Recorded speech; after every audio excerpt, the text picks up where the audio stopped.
오늘 우리가 함께 읽을 말씀은 누가복음 23장 34절의 말씀입니다. 다 같이 한 목소리로 성경을 읽겠습니다.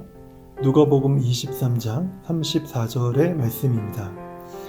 이에 예수께서 이르시되 아버지 저들을 사하여 주옵소서 자기들이 하는 것을 알지 못함이니이다 하시더라.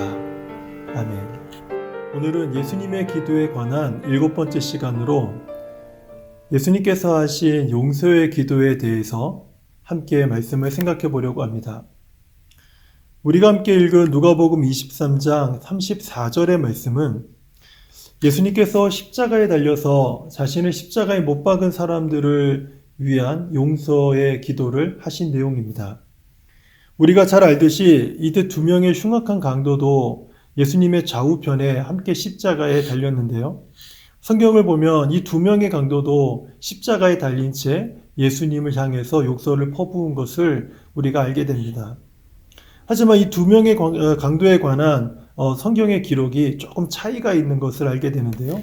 마태복음과 마가복음, 이 두 개의 복음과 오늘 우리가 함께 읽었던 누가복음과의 기록에는 좀 상당한 차이가 있습니다. 먼저 마태복음 27장 44절을 들어보세요. 함께 십자가에 못 박힌 강도들도 이와 같이 욕하더라. 그러니까 두 명이 함께 예수님을 욕하고 있었다. 이렇게 기록하고 있죠. 그리고 마가복음 15장 32절도 들어보세요. 이스라엘의 왕 그리스도가 지금 십자가에서 내려와 우리가 보고 믿게 할지어다 하며 함께 십자가에 못 박힌 자들도 예수를 욕하더라.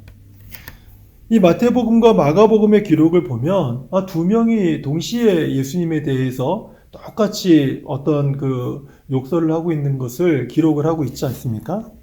그런데 반면에 누가복음 23장 39절에서 43절의 기록을 이제 한번 들어보세요. 그러면 비교가 확연하게 나는 것을 보게 될 것입니다.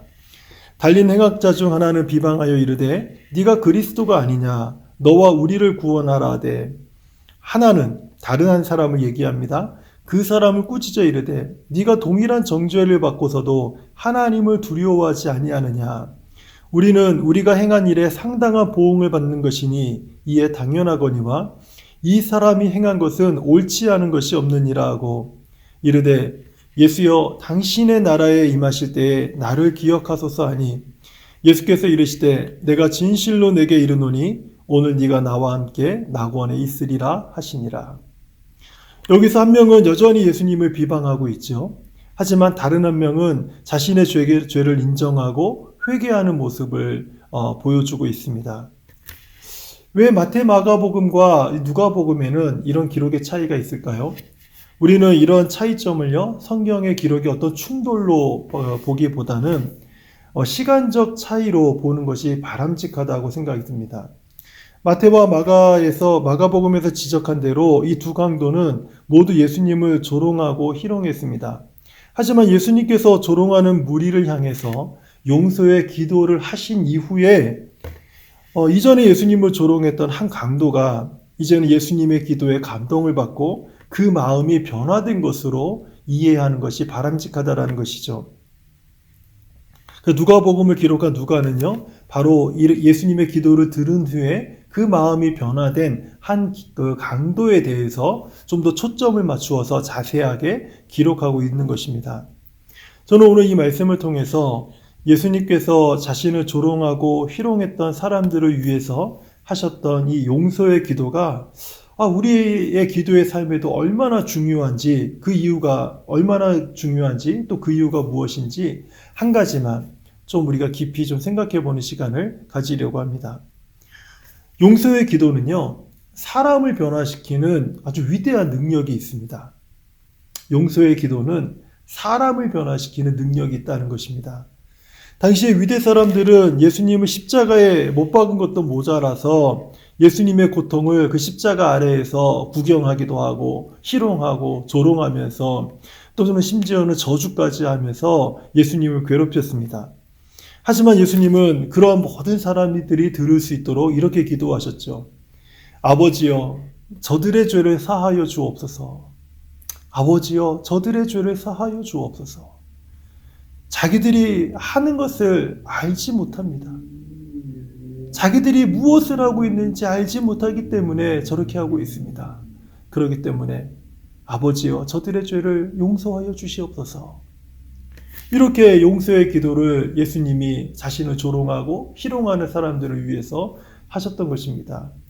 한 흉악한 강도는요, 옆에서 들린 이 예수님의 용서의 기도의 소리를 들었습니다. 비록 조금 전까지만 해도 자기도 그 십자가 아래에서 예수님을 조롱했던 사람들과 똑같이 예수님을 향해서 욕설을 퍼부었던 사람이었죠. 하지만 이 기도를 듣자 그 흉악한 강도의 그 마음에는 아주 큰 변화가 일어났습니다. 그리고 자신의 죄를 인정하고 자신의 죄를 회개하고 하나님의 용서를 구하는 그 자리로 그가 나오게 된 것이죠. 그래서 이렇게 예수님께 요청을 합니다. 예수여, 당신의 나라에 임하실 때에 나를 기억하여 주십시오. 내가 나의 모든 죄를 인정합니다. 하지만 당신의 나라가 임할 때에 나도 그 나라에 들어갈 수 있도록 나를 도와주십시오. 나를 구원해 주십시오.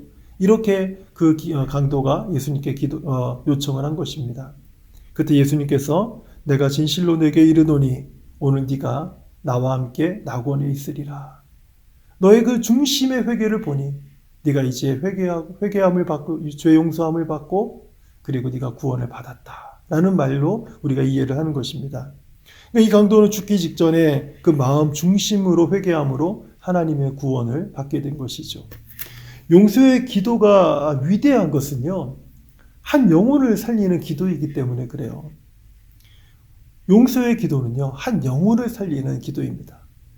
용서의 기도가 위대하다. 제가 이 표현을 쓴 것은 한 영혼을 살리고 한 영혼을 구원하는 기도가 바로 용서의 기도이기 때문에 그렇습니다. 상당히 흥미로운 것은요, 누가복음을 기록한 누가는요, 오늘 본문의 말씀과 비슷한 사건을 성경에 한 번 더 기록을 했습니다.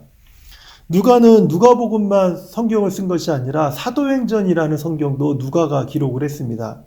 그래서 누가는 사도행전에서 오늘 본문과 아주 비슷한 내용을 한 번 더 기록함으로 인해서 이 용서의 기도가 보여주는 이 위대함을 한 번 더 강조한 것을 우리가 알게 됩니다. 사도행전 7장 59절에서 60절의 말씀이에요. 그들이 돌로 스데반을 치니 스데반이 부르짖어 이르되 주 예수여 내 영혼을 받으시옵소서 하고 무릎을 꿇고 크게 불러 이르되 주여 이 죄를 그들에게 돌리지 마옵소서. 이 죄를 그들에게 돌리지 마옵소서. 이 말을 하고 자니라. 이 말씀은 우리가 잘 아는 스데반 집사의 마지막 그 순교하는 장면입니다. 스데반은 예수 그리스도의 복음을 증거하다가 유대인들에게 돌에 맞아서 이제 결국 순교하게 되죠. 이때 마지막으로 숨을 거둘 때 예수님께서 십자가에서 하신 이 용서의 기도를요, 스데반이 하고 순교를 당합니다. 무릎을 꿇고 크게 불러 이르되 주여 이 죄를 그들에게 돌리지 마옵소서. 그리고 이제 스데반이 순교를 하는 것이죠. 그리고 이어서 사도행전 8장 1절을 보니까 사울은 그가 죽임당함을 마땅히 여기더라 라는 말씀이 바로 이어지고 있어요. 여기서 사울은 우리가 잘 알고 있는 이방인의 사도 바울을 말하는 것입니다. 그 사울은 바울 이전의 이름을 사울이라고 불렀었죠. 스데반의 용서의 이 기도를 들은 바울은요, 이제 사도행전 9장에서 예수님을 만나고 회심하게 되는 사건을 갖게 됩니다. 그리고 그가 이방인의 사도로 복음을 위해서 자신의 인생을요, 완전히 헌신하게 되는 변화된 삶을 살아가는 것을 우리가 너무나도 잘 알고 있죠. 그 계기가 어디서부터 시작이 되고 있느냐? 누가는요, 이 사도행전의 스데반의 순교를 통해서 사도 바울이 그렇게 회심하게 된 계기가 스데반의 용서의 기도에서 시작되고 있음을 우리들에게 알려주고 있는 것입니다. 이처럼 용서의 기도는요, 한 영혼을 변화시키는 엄청난 위대한 힘을 가지고 있는 기도라는 것을 오늘 예수님께서 우리들에게 알려주시는 것입니다. 예수님께서는 이 죄 용서를 위해 지불하신 그 대가가 무엇인가 하면 십자가에서 처형당하시는 것이었죠. 스데반은요, 그가 이 용서의 기도를 하기 위해서 그가 지불한 대가는요, 순교를 당하는 것이었습니다. 이러한 상당한 대가를 지불하면서까지 이 용서의 기도를 하신 이유가 무엇일까요? 예수님의 용서의 기도는 예수님에게서 끝이 난 것이 아니라는 것입니다. 그 기도는 스데반에게 이어졌죠. 그 스데반은요, 그 예수님의 모범을 따라서 그도 예수님의 용서의 기도를 따라서 하신 것입니다. 그리고 이 용서의 기도는 이제 예수님을 믿는 우리들도 예수님처럼 스데반처럼 어떠한 대가를 치러서라도 이 용서의 기도를 해야 함을 우리들에게 가르쳐주고 계신 것입니다.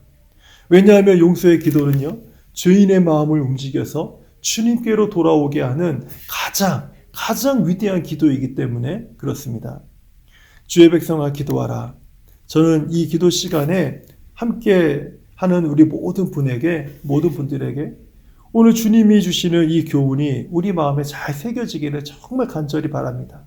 오늘 주께서 우리에게 주시는 교훈이 무엇입니까? 예수님께서 생명 바쳐 보여주신 용서의 기도를 이어가라. 예수님께서 생명 바쳐 보여주신 이 용서의 기도를 이어가라. 그렇다면 우리가 이 용서의 기도를 이어간다면 우리를 통해서도 한 영혼이 생명을 얻고 살아나는 위대한 경험을 이제는 스데반에 이어서 우리도 하게 될 것입니다. 예수님께서 생명 바쳐 보여주신 이 용서의 기도를 이어가는 저와 우리 모든 성도님들 되시기를 주님의 이름으로 부탁드립니다.